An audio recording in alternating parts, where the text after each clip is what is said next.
ਵਾਹਿਗੁਰੂ ਜੀ ਕਾ ਖਾਲਸਾ ਵਾਹਿਗੁਰੂ ਜੀ ਕੀ ਫਤਿਹ।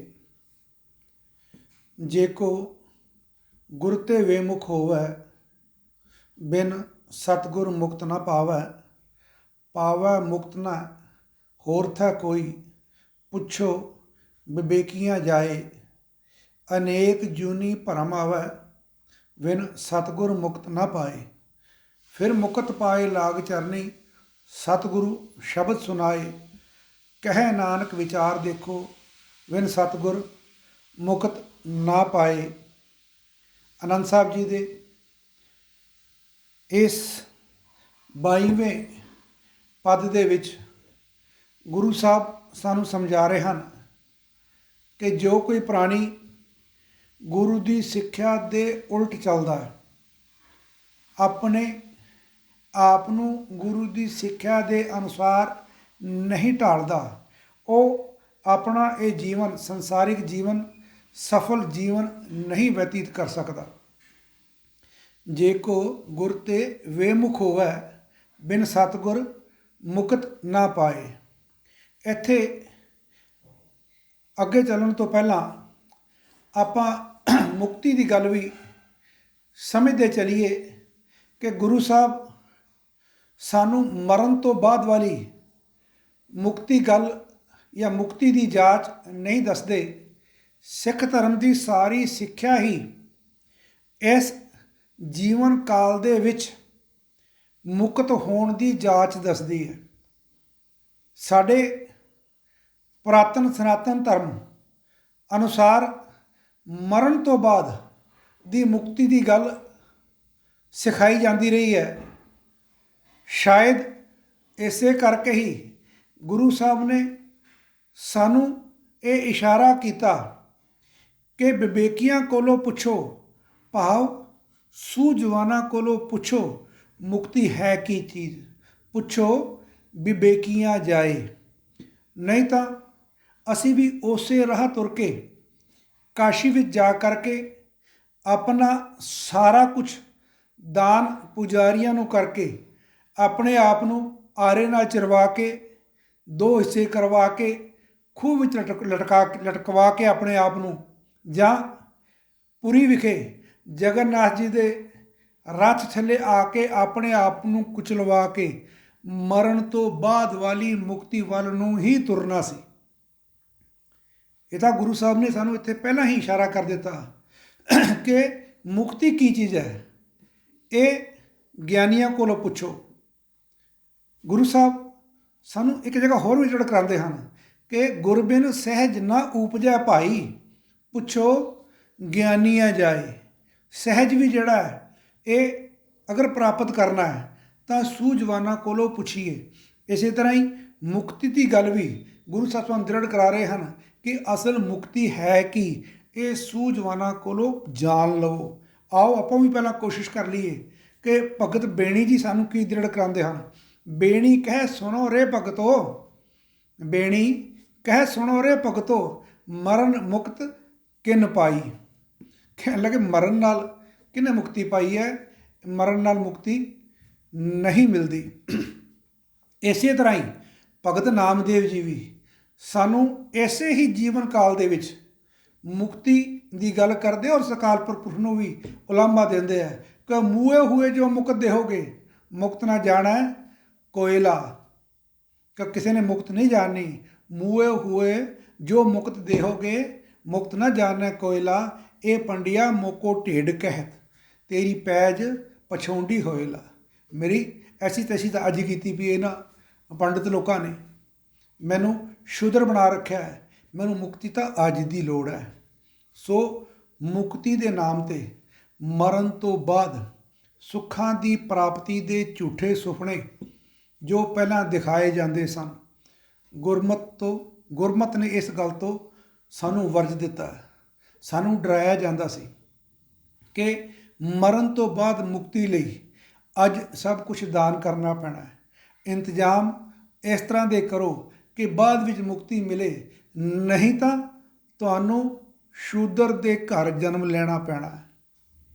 ਇਹ ਧਿਆਨ ਦਿਆ ਜੇ ਕਿ ਸ਼ੂਦਰ ਦੇ ਘਰ ਜਨਮ ਸਾਰੀਆਂ ਹੀ 84 ਲੱਖ ਜੂਨਾਂ ਤੋਂ ਮਾੜਾ ਜਨਮ ਮੰਨਦੇ ਸੀ, ਕਿਉਂਕਿ ਸਾਹਮਣੇ ਦਿਖਦਾ ਸੀ।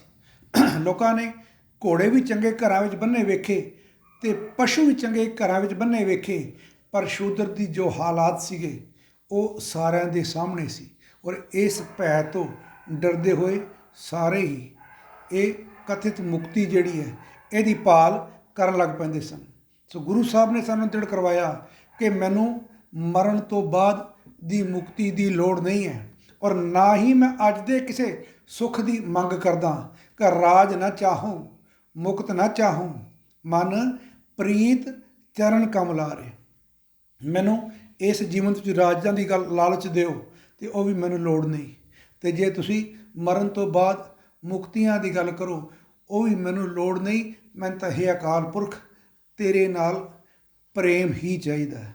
ਔਰ ਇਹ ਹੀ ਰਾਹ ਗੁਰੂ ਸਾਹਿਬ ਨੇ ਸਾਨੂੰ ਮੁਕਤੀ ਦਾ ਦੱਸਿਆ ਕਿ ਮੁਕਤ ਹੋਣਾ ਹੈ ਤਾਂ ਜੀਵਦਿਆਂ ਹੀ ਮੁਕਤ ਹੋਣ ਦੀ ਗੱਲ ਗੁਰੂ ਸਾਹਿਬ ਸਾਨੂੰ ਦੱਸਦੇ ਹਨ ਕਿ ਕਾਮ, ਕ੍ਰੋਧ, ਲੋਭ, ਮੋਹ, ਹੰਕਾਰ ਤੋਂ ਮੁਕਤ ਅਤੇ ਪਰ ਉਪਕਾਰੀ ਜੀਵਨ ਇਹ ਹੀ ਮੁਕਤ ਜੀਵਨ ਹੈ। ਇਹ ਹੀ ਮੁਕਤੀ ਦੀ ਜਾਚ ਹੈ। ਹਰ ਕੀ ਭਗਤ ਮੁਕਤ ਆਨੰਦ, ਗੁਰਮਤਿ ਪਾਏ ਪਰਮਾਨੰਦ। ਹਰ ਕੀ ਭਗਤ ਮੁਕਤ ਆਨੰਦ, ਭਗਤ ਤੋਂ ਭਾਵ ਪ੍ਰਭੂ ਨਾਲ ਪ੍ਰੇਮ। ਜਦੋਂ ਪ੍ਰਭੂ ਨਾਲ ਪ੍ਰੇਮ ਪੈ ਜਾਂਦਾ ਹੈ ਤਾਂ ਹੀ ਮੁਕਤੀ ਦਾ ਆਨੰਦ ਸਾਨੂੰ ਪ੍ਰਾਪਤ ਹੋ ਸਕਦਾ ਹੈ। ਆਪ ਪਛਾਣੈ ਮਨ ਨਿਰਮਲ ਹੋਏ, ਜੀਵਨ ਮੁਕਤ ਹਰ ਭਾਵੈ ਸੋਏ। ਗੁਰੂ ਸਾਹਿਬ ਕਹਿੰਦੇ ਆਪਣੇ ਆਪ ਨੂੰ ਪਛਾਣ, ਮਨ ਨੂੰ ਨਿਰਮਲ ਕਰ। ਇਹ ਜੀਵਨ ਦੇ ਵਿੱਚ ਮੁਕਤੀ ਹੋਣ ਦਾ ਤਰੀਕਾ ਹੈ। ਹਰ ਗੁਣ ਗਾਵੈ ਮਤ ਉੱਤਮ ਹੋਏ, ਸਹਿਜੇ ਸਹਿਜ ਸਮਾਵੈ ਸੋਏ। ਕਿ ਪਰਮਾਤਮਾ ਦੇ ਗੁਣ ਗਾਇਨ ਕਰਨੇ ਕਰ, ਇਹਦੇ ਨਾਲ ਹੀ ਤੇਰੇ ਅੰਦਰ ਸਹਿਜ ਦੀ ਅਵਸਥਾ ਆਵੇਗੀ। ਇਹ ਹੀ ਇੱਕ ਤਰੀਕਾ ਹੈ ਕਿ ਜੀਵਨ ਮੁਕਤ ਹੋਇਆ ਜਾ ਸਕਦਾ ਹੈ। ਅੰਤਰ ਬਾਹਰ ਸੰਗ ਪ੍ਰਭ ਤਾਸਿਓ ਨਿਹ ਨਾ ਲਾਵੈ। ਅੰਤਰ ਬਾਹਰ ਪ੍ਰਭ, ਪਰਮਾਤਮਾ ਆਪਣੇ ਅੰਦਰ ਵੀ ਹੈ। ਅੰਤਰ ਬਾਹਰ ਸਦਾ ਸੰਗ ਪ੍ਰਭ ਤਾਸਿਓ ਨਿਹ ਨਾ ਲਾਵੈ। ਕਿ ਤੇਰੇ ਹਾਲਾਤ ਤਾਂ ਇਹ ਹੈ, ਜਿਹੜਾ ਪਰਮਾਤਮਾ ਤੇਰੇ ਅੰਦਰ 24 ਘੰਟੇ ਹੈ ਉਹਦੇ ਨਾਲ ਤੂੰ ਨਿਹ ਭਾਵ ਪਿਆਰ ਪੈਦਾ ਨਹੀਂ ਕਰ ਰਿਹਾ। ਨਾਨਕ ਮੁਕਤ ਤਾਹੀਂ ਤੁਮ ਜਾਣੋ, ਜੈ ਘਟ ਰਾਮ ਸਮਾਵੈ। ਜਿਹਦੇ ਹਿਰਦੇ ਘਰ ਦੇ ਵਿੱਚ ਉਹ ਅਕਾਲ ਪੁਰਖ ਆਪ ਸਮਾ ਗਿਆ, ਮੁਕਤ ਤਾਂ ਉਹ ਹੋ ਸਕਦਾ ਹੈ। ਭਾਵ ਇਹ ਜੀਵਦਿਆਂ ਹੀ ਸਮਾ ਸਕਦਾ, ਮਰਨ ਤੋਂ ਬਾਅਦ ਤਾਂ ਸਮਾਨ ਵਾਲੀ ਗੱਲ ਗੁਰੂ ਸਾਹਿਬ ਸਾਨੂੰ ਨਹੀਂ ਕਰਦੇ। ਪ੍ਰਭ ਕੀ ਆਗਿਆ ਆਤਮ ਹਿਤਾਵੈ, ਜੀਵਨ ਮੁਕਤ ਸੋਊ ਕਹਾਵੈ। ਆਪਾਂ ਰੋਜ਼ ਸੁਖਮਨੀ ਸਾਹਿਬ ਪੜ੍ਹਦੇ ਹਾਂ ਕਿ ਪ੍ਰਭੂ ਦੀ ਆਗਿਆ ਕਿ ਜੇ ਕੋ ਗੁਰ ਤੇ ਵੇਮੁਖ ਹੋਇਆ ਬਿਨ ਸਤਿਗੁਰ ਮੁਕਤ ਨਾ ਪਾਵੈ। ਔਰ ਇਹੀ ਗੱਲ ਇੱਥੇ ਦ੍ਰਿੜ ਕਰਾ ਰਹੇ ਹਨ ਗੁਰੂ ਸਾਹਿਬ ਕਿ ਪ੍ਰਭ ਕੀ ਆਗਿਆ ਆਤਮ ਹਿਤਾਵੈ, ਜੀਵਨ ਮੁਕਤ ਸੋਊ ਕਹਾਵੈ। ਜੇ ਕੋ ਗੁਰ ਤੇ ਵੇਮੁਖ ਹੋਵੈ, ਜੇ ਗੁਰੂ ਦੀ ਆਗਿਆ ਨੂੰ ਅੰਦਰ ਲੈ ਕਰਕੇ ਨਹੀਂ ਆਇਆ, ਵੇਮੁਖ ਹੋ ਗਿਆ ਔਰ ਆਪਣੇ ਅੰਦਰ ਉਸ ਦੀ ਆਗਿਆ ਨੂੰ ਨਹੀਂ ਮੰਨ ਰਿਹਾ, ਫਿਰ ਤਾਂ ਮੁਕਤ ਨਹੀਂ ਨਾ ਹੋ ਸਕਦਾ। ਉਹਦੀ ਆਗਿਆ ਨੂੰ ਆਪਣੇ ਅੰਦਰ ਲੈ ਕਰਕੇ ਆ, ਫਿਰ ਜੀਵਨ ਮੁਕਤ ਸੋਊ ਕਹਾਵੈ।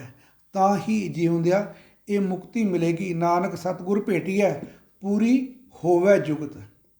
ਜਾਜ ਦੱਸ ਰਹੇ ਹਨ ਕਿ ਅਕਾਲ ਪੁਰਖ ਨੂੰ ਭੇਟ ਨਾ ਕਰ, ਭਾਵ ਮਨ ਬਚ ਕਰਮ ਦੇ ਵਿੱਚ ਗੁਰੂ ਦੀ ਸਿੱਖਿਆ ਨੂੰ ਲੈ ਕਰਕੇ ਆ, ਫਿਰ ਤੈਨੂੰ ਕਿਸੇ ਪ੍ਰਕਾਰ ਦੀ ਕਿਰਿਆ ਕਰਮਾਂ ਦੀ ਲੋੜ ਨਹੀਂ। ਹਸੰਦਿਆਂ ਖਿਲੰਦਿਆਂ ਪਹਿਨੰਦਿਆਂ ਖਾਵੰਦਿਆਂ ਵਿੱਚ ਹੋਵੇ ਮੁਕਤ। ਇਹ ਸਾਰਾ ਕੁਝ ਕਰਦੇ ਹੋਏ ਹੀ ਤੂੰ ਮੁਕਤੀ ਦਾ ਆਨੰਦ ਮਾਣ ਸਕੇਗਾ। ਇਹ ਗੁਰੂ ਸਾਹਿਬ ਸਾਨੂੰ ਜਾਚ ਦੱਸ ਰਹੇ ਹਨ। ਚੰਚਲ ਮਨ ਦਹਿ ਦਿਸ ਕੋ ਧਾਵਤ। ਕਿ ਇਹ ਜਿਹੜਾ ਮਨ ਹੈ ਇਹ ਤਾਂ ਦਸਾਂ ਦਿਸ਼ਾਂ 'ਚ ਭੱਜਿਆ ਫਿਰਦਾ ਹੈ। ਅਚਲ ਜਾਹੇ ਠਹਿਰਾਨੋ, ਉਹਨੂੰ ਕਿਵੇਂ ਠਹਿਰਾਇਆ ਜਾਏਗਾ।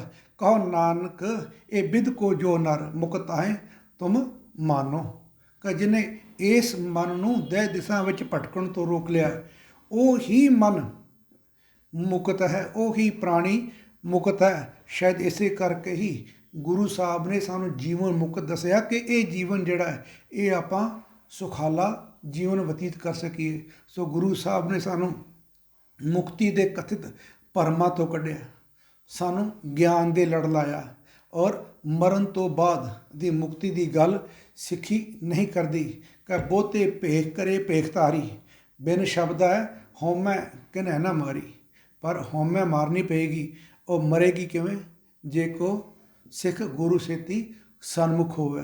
ਪਹਿਲੀ ਪੌੜੀ ਵਿੱਚ ਆਪਾਂ ਦ੍ਰਿੜ ਕੀਤਾ ਸੀ ਕਿ ਗੁਰੂ ਦੇ ਦ੍ਰਿੜ ਹੋਣਾ ਗੁਰੂ ਦੇ ਲੜ ਲੱਗਣਾ ਪੈਣਾ, ਤਾਂ ਗੱਲ ਬਣੇਗੀ। ਹਰਖ ਸੋਗ ਜਾ ਕੇ ਨਹੀਂ ਬਹਿਰੀ ਮੀਤ ਸਮਾਨ, ਕਹੋ ਨਾਨਕ ਸੁਨ ਰੇ ਮਣਾ ਮੁਕਤ ਤਾਹੇ ਤੈ ਜਾਨ। ਇਹ ਹਰਖ ਸੋਗ, ਇਹ ਸਾਰਾ ਕੁਝ ਛੱਡਣਾ ਪਏਗਾ।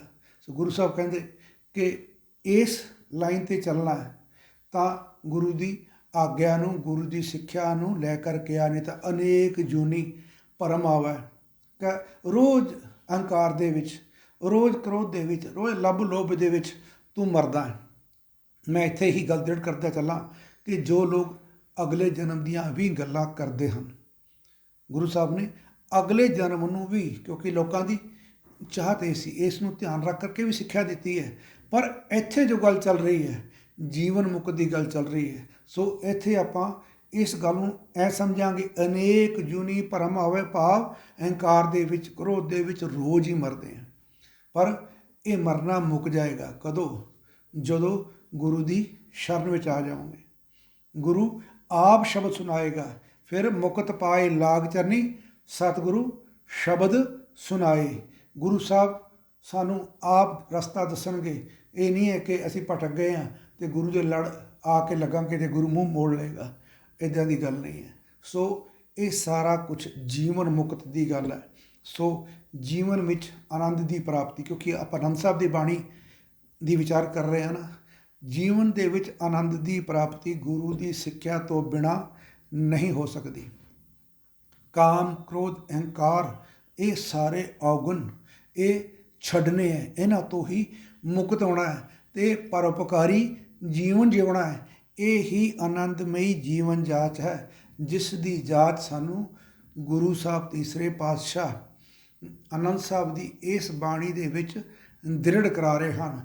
ਕਹਿ ਨਾਨਕ ਵਿਚਾਰ ਦੇਖੋ, ਬਿਨ ਸਤਿਗੁਰ ਮੁਕਤ ਨਾ ਪਾਏ। ਇਹ ਦ੍ਰਿੜ ਕਰ ਲਓ ਕਿ ਸਿੱਖ ਵਾਸਤੇ ਗੁਰੂ ਦੀ ਸਿੱਖਿਆ ਤੋਂ ਬਿਨਾਂ ਮੁਕਤੀ ਦਾ ਕੋਈ ਰਾਹ ਨਹੀਂ ਹੈ। ਜੋ ਸਾਹਿਬ ਸ੍ਰੀ ਗੁਰੂ ਗ੍ਰੰਥ ਸਾਹਿਬ ਜੀ ਸਾਨੂੰ ਰੋਜ਼ ਇਹ ਸਿੱਖਿਆ ਦੇ ਰਹੇ ਹਨ।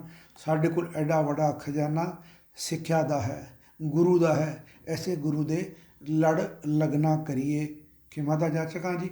ਵਾਹਿਗੁਰੂ ਜੀ ਕਾ ਖਾਲਸਾ, ਵਾਹਿਗੁਰੂ ਜੀ ਕੀ ਫਤਿਹ।